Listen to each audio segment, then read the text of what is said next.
కర్నూలు జిల్లాలో ఆర్టీసీ అద్దె బస్సు డ్రైవర్లు ఆందోళన చేపట్టారు. బస్సు డ్రైవర్లపై దాడులు ఆపాలని వారు జిల్లా వ్యాప్తంగా బస్సులు ఆపి సమ్మె చేస్తున్నారు.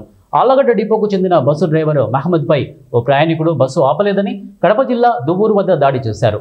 దీంతో సిఐటియు ఆధ్వర్యంలో డ్రైవర్లు అద్దె బస్సులను డిపోకే పరిమితం చేసి ఆందోళన చేస్తున్నారు. కర్నూలు, నంద్యాల, కడప, అనంతపురం జిల్లా బస్సులు ఆపివేశామని డ్రైవర్లు తెలిపారు. కేవలం ఆర్టీసీకి చెందిన బస్సులు మాత్రమే తిరుగుతున్నందున బస్సుల సంఖ్య తగ్గింది. దీంతో ప్రయాణికులు ఇబ్బందులు పడుతున్నారు. సమస్య పరిష్కరించకుంటే రాష్ట్ర వ్యాప్తంగా సమ్మె చేస్తామని వారు హెచ్చరించారు. ఇబ్బందికరంగా పెడుతున్నారు ఆర్టీసీ ఆఫీసర్స్ కూడా.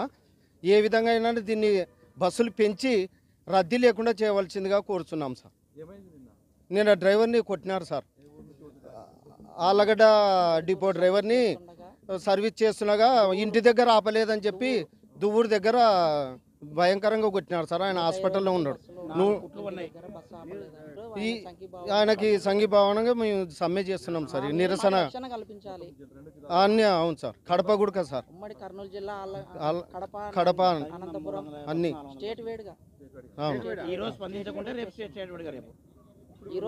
ఈరోజు ఆర్టీసీలో పనిచేస్తున్న అద్దె బస్సు డ్రైవర్లంతా కూడా బస్సులు ఆపి నిరసన వ్యక్తం చేయడం జరిగింది.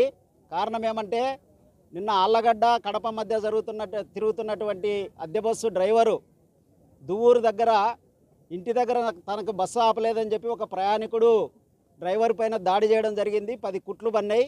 ఆయన హాస్పిటల్లో ఈరోజు చావు బతుకుల మధ్యన ఉన్నటువంటి పరిస్థితి ఉంది. కాబట్టి దీనికి నిరసనగా ఈరోజు కర్నూలు ఉమ్మడి జిల్లా అంటే నంద్యాల, కర్నూలు జిల్లాలో మాత్రమే కాకుండా కడప, అనంతపురం జిల్లాలో కూడా ఇప్పుడు కొన్ని డిపోల్లో ఆల్రెడీ బస్సులు బంద్ చేయడం జరిగింది.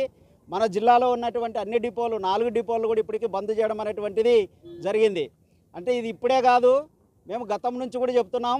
ఏదైతే స్త్రీశక్తి పథకం మీరు ప్రారంభిస్తున్నారో ప్రారంభించే సమయంలోనే ప్రభుత్వం దృష్టికి మేము తీసుకురావడం జరిగింది. రాష్ట్ర వ్యాప్తంగా కూడా గతంలో ఉన్నటువంటి తెలంగాణ, కర్ణాటకలో జరిగినటువంటి సంఘటనలను కూడా దృష్టిలో పెట్టుకొని మీరు బస్సుల సంఖ్య పెంచాలి. ఎందుకంటే ఉచిత బస్సు పెట్టిన తర్వాత మహిళలు ఎక్కువ మంది ప్రయాణం చేసేటువంటి అవకాశం ఉంది. ఓఆర్ రేటు ఈరోజు 100కి దాటిపోయింది. కాబట్టి బస్సులో ఒక్కొక్క బస్సులో 120 మంది, 100 మంది మామూలుగా అయితే దాని కెపాసిటీ 52, 55 ఉంటుంది.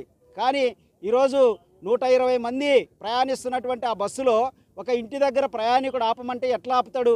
బస్టాండ్లో ఆపకపోతే తప్పు, కానీ ఎక్కడ నిలబడితే అక్కడ నిలబట్టాలని చెప్పి పేరుతో ఆపలేదని చెప్పి డ్రైవర్ని తలపగట్టుకోవడం అనేటువంటి సరైంది కాదు. అట్లాగే మన